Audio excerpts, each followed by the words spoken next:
जय श्री कृष्ण दोस्तों, स्वागत है आप सभी का मेरे YouTube चैनल पर। तो आज आप सोच रहे होंगे कि भाई इतना सुहाना मौसम है और मैं कहाँ जा रही हूँ। तो मोस्टली ऐसे मौसम में सब जाते हैं कहीं घूमने के लिए बढ़िया सी जगह पर, जैसे कि मसूरी, मैगी पॉइंट या फिर कोई भी सुंदर सी जगह। लेकिन मैं कहाँ जा रही हूँ? मैं जा रही हूँ पेपर देने के लिए, क्योंकि आज है मेरा वन दरोगा का एग्ज़ाम, जिसको इंग्लिश में पता नहीं फॉरेस्ट गार्ड बोलेंगे या फॉरेस्टर बोलेंगे, मैं खुद कंफ्यूज हूँ। तो मैं अभी जा रही हूँ, कम से कम अभी टाइम हो रहा है 8:15 हो रहा होगा अभी, या 8:15 से ज़्यादा हो गया होगा। घड़ी भी नहीं लाई हूँ मैं भाई, घड़ी लाना भी भूल गई मैं। तो मुझे वहाँ पर एग्ज़ाम सेंटर में पहुँचना है 9:30 बजे। तो मुझे लगता है मैं पहुँच जाऊँगी जल्दी, क्योंकि एग्ज़ाम सेंटर ठीक ठीक जगह ही पड़ा है। तो मैं पहले तो सेंटर देखने के लिए नहीं गई, जो कि मुझे करना चाहिए था एक अच्छी स्टूडेंट होने के नाते, पर मैंने देखा नहीं एग्ज़ाम सेंटर, तो मैं डायरेक्टली ही देखूंगी। और वैसे भी आप सब लोग बोलते रहते हो कि तुम क्या करती हो, सिर्फ कुकिंग व्लॉग्स बनाती हो या तुम्हारा कोई रेस्टोरेंट है या क्या है। तो वही बताने के लिए मैंने आज का ये व्लॉग बनाया है। कुकिंग तो बस मेरा एक पैशन है जिसको मैं फॉलो करना चाहती हूँ, क्योंकि उसके लिए मुझे कहीं ना कहीं मेरे फ्रेंड्स ने काफ़ी ज़्यादा मोटिवेट किया कि तुम अपना यूट्यूब चैनल खोलो जब तुम इतना कुछ बनाती हो तो। लेकिन जो मेरा मेन गोल है वो ये है कि मेरी कोई गवर्नमेंट जॉब हो। तो इसके लिए मैं काफ़ी सालों से तैयारी कर रही हूँ। तो आज उसी का एग्ज़ाम है, फॉरेस्ट गार्ड या फॉरेस्टर जो भी आप बोलना चाहो, उसका एग्ज़ाम है। तो मैं वही देने के लिए जा रही हूँ। तो चलो फिर देखते हैं बीच में क्या क्या होता है। तो आप लोग मेरी जर्नी के साथ में जुड़े रहना, और अगर आप चैनल पर नए हो तो प्लीज़ सब्सक्राइब ज़रूर करना और बेल आइकन को ज़रूर प्रेस करना, क्योंकि जल्द ही मेरे 2K सब्सक्राइबर्स होने ही वाले हैं। अभी 1.62K है, यानी कि 1620 सब्सक्राइबर्स। तो प्लीज़ थोड़ा सा सपोर्ट करना, ताकि 2K सब्सक्राइबर्स जल्दी हों। और यहाँ का आप सुंदर सा मौसम देखो भाई साहब, क्या ही क्रेज़ी मौसम हो रहा है। लोग ऐसे मौसम में खाएंगे चाय पकौड़े, और मैं क्या कर रही हूँ, मैं जा रही हूँ पेपर देने के लिए। तो चलो फिर चलते हैं। तो गाइस फाइनली मैं एग्ज़ाम सेंटर पहुँच चुकी हूँ। तो ये है मेरा एग्ज़ाम सेंटर, सरस्वती विद्या मंदिर इंटर कॉलेज, नथुवाला, देहरादून। काफ़ी घूमने के बाद मैं यहाँ पहुँची। तो लोगों से पूछ पूछ के पहुँची मैं, क्योंकि गूगल मैप्स बहुत ज़्यादा घुमा देता है यार, पता नहीं कहाँ कहाँ पहुँचा देता है, वो पूरा देहरादून घुमा देता है। तो लोगों से पूछना काफ़ी सही रहता है। तो ये रायपुर से आगे फिर 2 नाली चौक था, फिर उससे आगे नथुवाला, फिर उसके बाद ये था मेरा सेंटर। तो सेंटर आगे पर है। वहीं पर अच्छी बात यह है कि एग्ज़ाम सेंटर में पार्किंग की जगह है, तो आराम से गाड़ी पार्क कर दी है मैंने। और 9:30 बजे पहुंचना था, और लकीली मैं कम से कम 9-8 तक पहुंच गई। भाई मुझे यकीन नहीं हुआ कि मैं इतनी जल्दी पहुंच गई, पर चलो अच्छा है, एग्ज़ाम सेंटर में जल्दी पहुंचना काफ़ी सही रहता है। आप कभी भी ना मतलब एग्ज़ाम सेंटर में लेट मत होना, ये मेरी एडवाइस है। और मुझे बहुत गुस्सा भी आता है जब लोग क्या बोलते हैं, लेट हो जाते हैं और फिर उसके बाद रोने धोने लग जाते हैं कि नहीं सर हमें एंट्री दे दो। अब वो भी क्या कर सकते हैं, उनकी भी मजबूरी है। तो ये देखो ये एरिया है। तो कभी भी आपका एग्ज़ाम होता है तो या तो आप एग्ज़ाम सेंटर पहले ही देख लिया करो, और अगर आप मेरी तरह नहीं देख पाते हो एग्ज़ाम सेंटर पहले, तो थोड़ा जल्दी निकला करो। तो मैं तो जल्दी आ गई थी, है ना, क्योंकि दुर्घटना से देर भली, और अगर हम जल्दबाजी करेंगे तो फिर और लेट होते रहते हैं। तो इसलिए आप लोग एग्ज़ाम सेंटर में हमेशा जल्दी पहुंचना।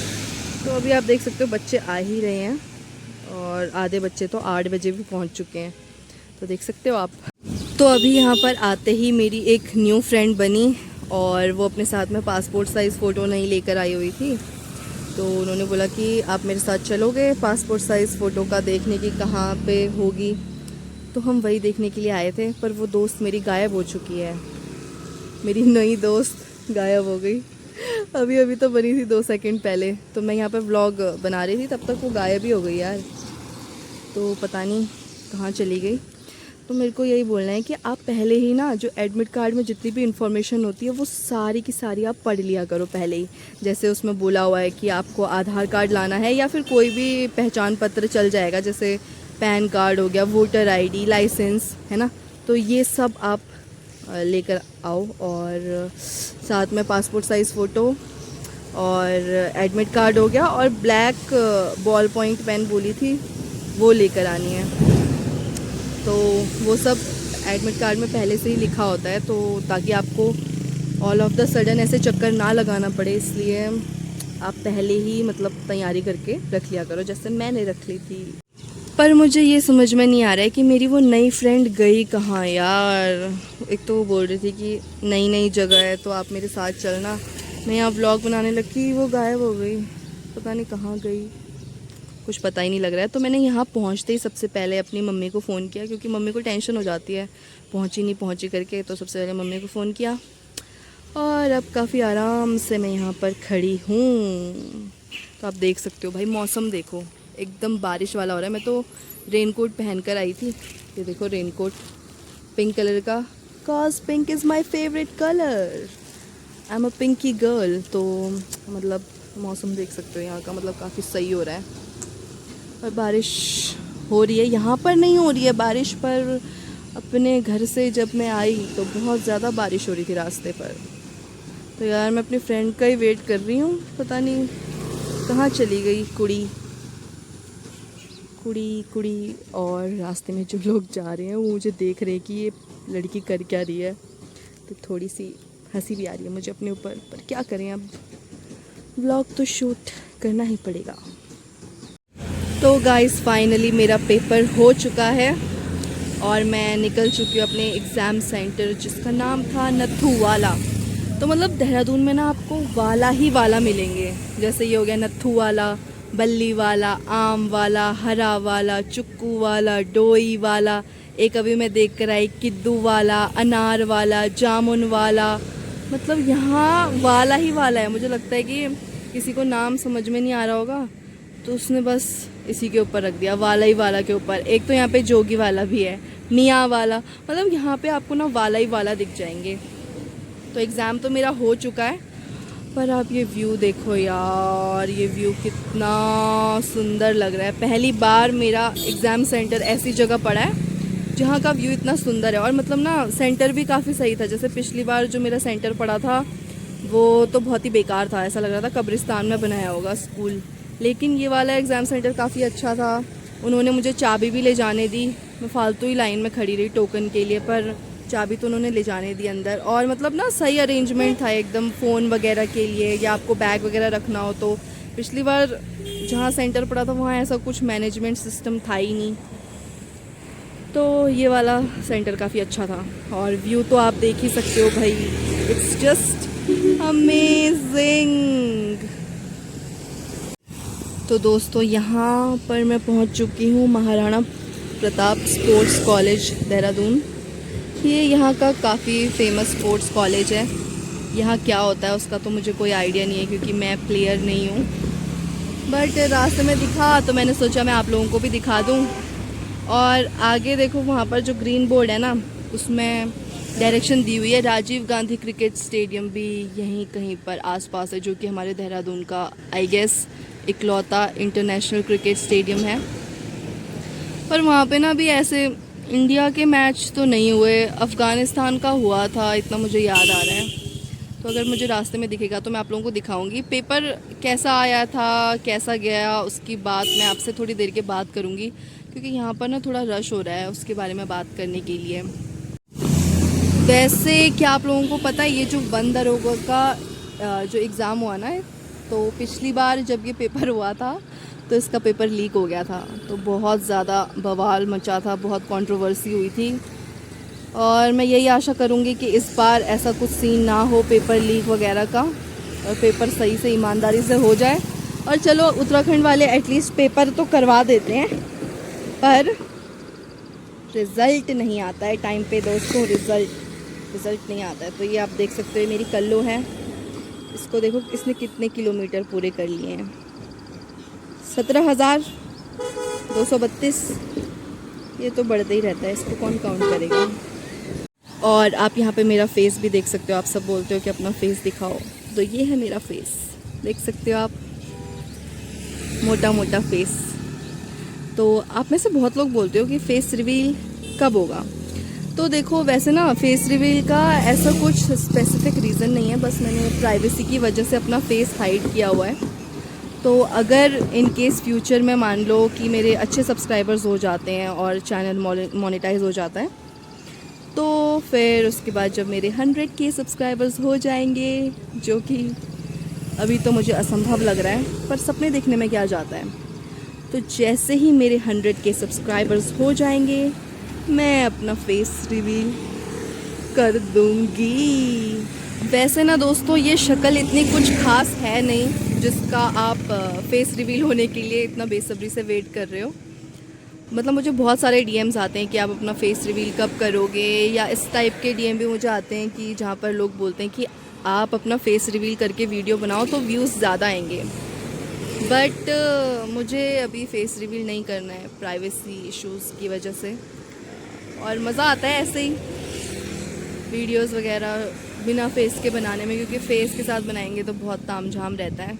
तो जब तक चैनल अच्छे से ग्रो नहीं होता तब तक तो ठीक है प्राइवेसी रखना ही। तो यहाँ पर मैं आपको दिखाती हूँ व्यू, ठीक है।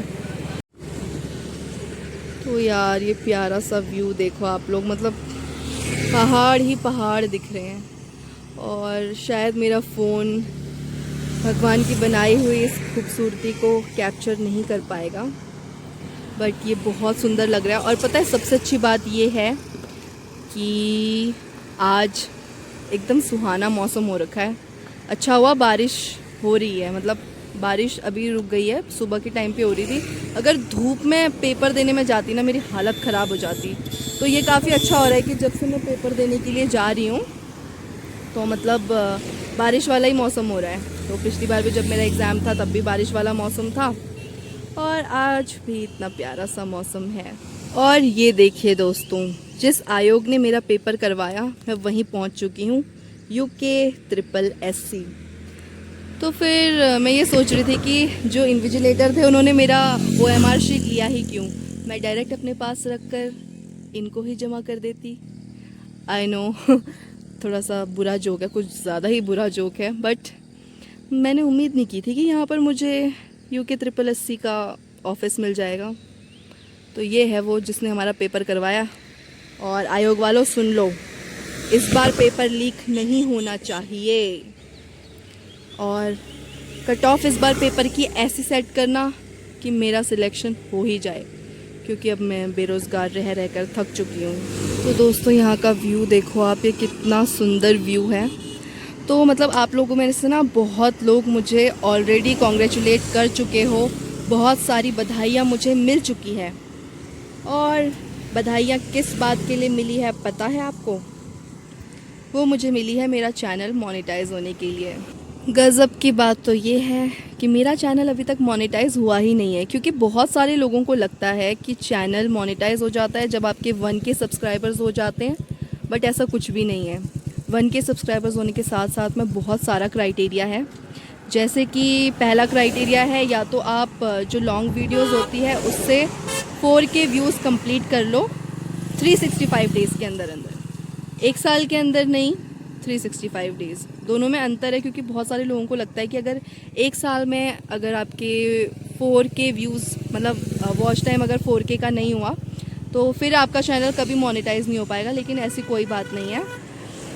365 डेज़ के अंदर कभी भी आप अपना चैनल मोनेटाइज कर सकते हो, अगर आपके 4K का वॉच टाइम हो गया है तो अभी जो मेरा वॉच टाइम है वो बहुत ज़्यादा कम है, वो 1K में भी नहीं पहुंचा है। तो अभी लॉन्ग वीडियो से तो मेरा चैनल सब्सक्राइब नहीं हो सकता। और दूसरा तरीका चैनल मोनेटाइज करने का ये है कि हम शॉर्ट्स से अपना चैनल मोनेटाइज कर सकते हैं, जिसके लिए 3 महीने में होने चाहिए या तो 30 लाख व्यूज़, या फिर होने चाहिए 100 लाख व्यूज़। तो इसके 2 क्राइटेरिया हैं, कोई भी पहले कंप्लीट हो जाए, ऑब्वियसली 30 लाख वाला ही होगा, तो तब हमारा चैनल मोनेटाइज हो जाता है। तो अभी जो मेरा एवरेज व्यू टाइम है शॉर्ट्स का वो 2 लाख भी नहीं हुआ है, तो फिर कैसे होगा चैनल मोनेटाइज? और आप किस बात की बधाई दे रहे हो मुझे? तो अभी काफ़ी टाइम लगेगा, और मैंने काफ़ी पेशेंस बना के रखा हुआ है। अभी मेरा टारगेट है कि मेरे 2K सब्सक्राइबर्स जल्दी कंप्लीट हो जाएं तो थोड़ा खुशी मिलेगी देखने में। तो आप लोग प्लीज़ हेल्प करो, चैनल को ज़्यादा से ज़्यादा शेयर करो और सब्सक्राइब करो, तब जाके होंगे 2K सब्सक्राइबर्स और तब आप मुझे असली में बधाई दे पाओगे जब मेरा चैनल सही में मोनेटाइज हो जाएगा। तो देखो दोस्तों, बातों ही बातों में हम पहुंच चुके हैं किद्दू वाला। मतलब नाम देख रहे हो, किद्दू वाला। मैं सोच रही हूँ कि क्या सोचकर ये नाम रखा हुआ है भाई, किद्दू वाला। ना तो ये कद्दू है, ठीक है, ना तो ये कुछ और है। मतलब कद्दू वाला ही रख लेते तो कुछ सेंस भी बनता। व्हाट इज़ दिस किद्दू वाला। तो यहाँ पर देहरादून में जब भी आप आओगे ना तो आपको ऐसे ही नाम मिलेंगे, किद्दू वाला, चुक्कू वाला, जोगी वाला, बाला वाला, साला वाला। तो यही है। और वहाँ पर आप देख सकते हो मेरी प्यारी कल्लो। तो अब मैं ड्राइव करते हुए जाऊँगी। तो अब बात करते हैं पेपर के बारे में कि पेपर कैसा था। तो ये जो वन दरोगा का एग्ज़ाम होता है, इसमें मतलब 4 पार्ट्स में ये पेपर डिवाइड होता है। मतलब एक ही पेपर होता है। तो इसमें आता है फिज़िक्स, केमिस्ट्री, मैथ्स और बायोलॉजी।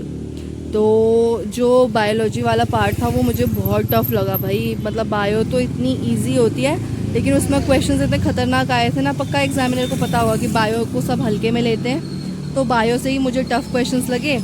और मैथ्स की मैं क्या ही बात करूं, मैथ्स में तो मेरा डब्बा गुल है। तो जैसे जैसे मैंने उसके भी क्वेश्चंस कर लिए। फ़िज़िक्स के क्वेश्चंस मुझे काफ़ी ज़्यादा डूएबल लगे। मतलब अगर हम स्टेटमेंट पढ़ें तो वो सॉल्व हो रहे थे। और केमिस्ट्री भी ठीक ठाक लगी। तो ओवरऑल जो पेपर था वो मैं बोलूँगी कि मॉडरेट से टफ़ के बीच में था। तो बाकी तो अब जो एक्सपर्ट्स हैं, जो हमारे यूट्यूब के टीचर्स वगैरह हैं, वो बताएंगे कि पेपर कैसा रहा। मेरे हिसाब से तो कुछ पेपर ऐसा ही था। और मैं कोई एक्सपर्ट तो हूँ नहीं, एक नॉर्मल सी एस्पिरेंट हूँ पेपर देने वाली। तो उस हिसाब से कुछ ऐसा था पेपर का हाल। आप लोगों ने अगर ये वन दरोगा का पेपर दिया है तो आप लोग बताना कि आप लोगों को पेपर कैसा लगा। और अगर आपने पिछले साल का पेपर भी दिया था वन दरोगा का जो लीक हुआ था, वो वाला कैसा गया और ये वाला कैसा गया, वो आप लोग मुझे कमेंट्स में ज़रूर बताना।